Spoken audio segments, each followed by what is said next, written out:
Class, today we have a unique challenge. We will explore utilitarianism as presented by Jeremy Bentham and its two branches, qualitative and quantitative. Maisha and Prapti will present their arguments on solving ethical dilemma using these approaches. Pay close attention. Imagine a scenario where we have a limited supply of a life-saving drug and we must decide how to distribute it. According to qualitative utilitarianism, the decision should be based on the quality of happiness or pleasure that the drug can bring to individuals. It's not just about how many people benefit, but how deeply and meaningfully they experience that benefit. For example, we might prioritize giving the drug to those who can contribute greatly to society, thus creating a higher quality of overall happiness.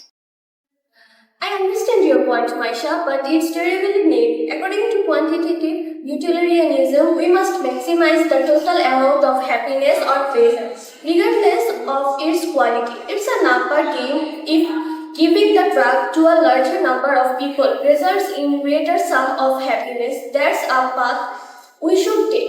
We should be as object as possible, focusing on the greatest good for the greatest number. Interesting arguments, but can you both please address the respective flaws in your selected approaches? Certainly, one flaw in qualitative utilitarianism is its subjective nature. Determining the quality of happiness can be difficult and might lead to biased decisions. What one person considers a higher quality of happiness, another might not. It's a challenge to maintain fairness and consistency. Good point, Maisha. However, quantitative utilitarianism has its own business. By focusing solely on the quantity of happiness, we risk overlooking the depth of individual experience. A large number of people might receive minor benefits, but if those benefits are shallow and fleeting, are we truly maximizing happiness? The greatest number isn't always the greatest good. Excellent. Now, class, let's see how Maisha and Prapti will solve this drug distribution problem. But your approach is cold and mechanical, Prapti. It lacks empathy and understanding of individual experiences. It says if you see people as mere numbers rather than human beings. And your approach is overly sentimental, Maisha. It leads to inconsistency and favoritism. We need a clear objective standard, not one that's clouded by subjective judgments. And what if the number of lives saved is equal under both approaches, but the quality of their life differs? How would you address that? Yeah, According to qualitative utilitarianism, I would allocate the drug to a select few who can significantly improve the well-being of others. For instance, healthcare workers and scientists whose work can save countless lives and advance medical knowledge. Their happiness and productivity have a profound ripple effect on society, raising the overall quality of lives. that's just favoritism, Maisha. Quantitative utilitarianism dictates that we distribute the drug to as many people as possible, regardless of their roles. Each life is equally valuable, and maximizing the number of people who receive the drug ensures the greatest sum of happiness.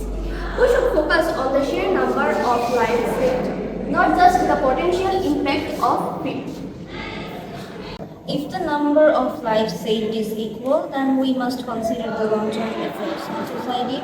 High-quality happiness results in lasting improvements and innovation, whereas spreading the drug thinly might lead to temporary relief but not substantial progress.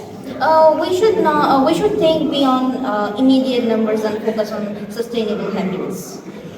In practical, Maisha, We can predict the long-term outcomes with certainty. It's more reliable to focus on immediate measurable benefits. Ensuring that more people survive now means we have a greater pool of individuals to contribute to society in various ways. Numbers don't lie. Class, today we will explore another important distinction in utilitarianism. Act utilitarianism and root utilitarianism. But today it will be Tahira and Arifin who will offer their arguments on solving an ethical dilemma using their respective approaches. Pay close attention. Thank you, sir. Let's consider the case of Robin Hood, who steals from the rich to give to the poor. According to Utilitarianism, we evaluate the specific context of happiness to determine whether they maximize happiness or pleasure. In Robin Hood's case, his theft might bring immediate relief and joy to the poor, outweighing the discomfort or unhappiness caused to the rich. It's a situational approach that considers the greatest immediate good. I understand the point, Tahira, but it's terribly short-sighted. According to utilitarianism, we must follow rules that will generally adhere to maximize happiness or pleasure. For example, a rule might state that theft is inherently wrong as it undermines trust and stability in society. While Robin Hood's actions may seem justifiable in the short term, they set a dangerous precedent that could lead to chaos if everyone followed his example. Can you both address the respective flaws in your selected approaches? Certainly, one flaw in act utilitarianism is its unpredictability. Since each decision is made on case-by-case basis, it can lead to inconsistencies and difficulties in planning. It also places a heavy burden on individuals to constantly assess situations, which can be exhausting and irreparable. Point Tahira. However, rule utilitarianism has its own issues by adhering strictly to rules. We risk being inflexible and unresponsive to unique situations. Robin Hood's actions, while technically breaking the rules, may achieve a greater good in his specific circumstances. Now class, let's see how Tahira and Arifin will solve the Robin Hood problem using the respective approaches. But your approach is rigid and detached, Arifin. It lacks the ability to adapt to real-time needs and the nonsenses of individual situations. It's as if you're ignoring the complexity of human experiences. And your approach is chaotic, Tahira. It leads to inconsistency and makes it difficult to establish trust and order. We need reliable guidelines, not whims based on each moment's accessibility. And what if the established rules don't fit a unique situation? How do you address that? According to Act Utilitarianism, Robin Hood's action would be justified if they bring immediate relief to the poor and reduce suffering. For instance, if his theft saves a starving family, the happiness created outweighs the loss to the wealthy individual. It's about addressing immediate needs and maximizing happiness in the present moment. That's just reactionary, Tahira. Rule utilitarianism dictates that we condemn Robin Hood's actions because they violate social rules designed to protect everyone. These rules, based on collective wisdom, ensure long-term happiness and stability, even if they don't perfectly fit every unique case.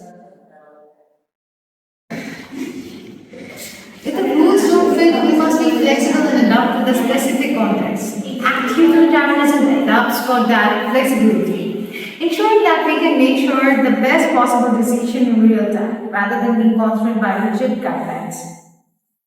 That's impractical, Tahira. Rules provide a stable framework that people can rely on. Without that, we have chaos and uncertainty.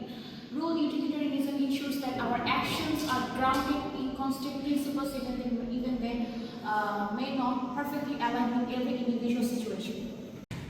My classes.